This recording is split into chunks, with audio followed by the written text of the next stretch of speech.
Ito naman yung sa balcony area. Kasi ito yung dinadaan ng tubig eh. Naka-level lang kasi dati to dito.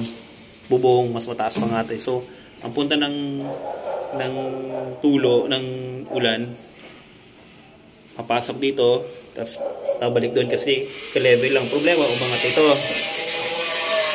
Yung flashing. So, ang ginawa natin, ilagay tayo ng nosing. Inataas natin tong side na to. May stopper na siya dito. Ayan. Tapos yung flashing niya, naka-L. Tapos nakasilat lahat yan. Silat yung kasi nakapintura. Kaya wala nang problema sa tubig to. Pag pumasok ang tubig, stop, papasok sa drainage. Yun lang.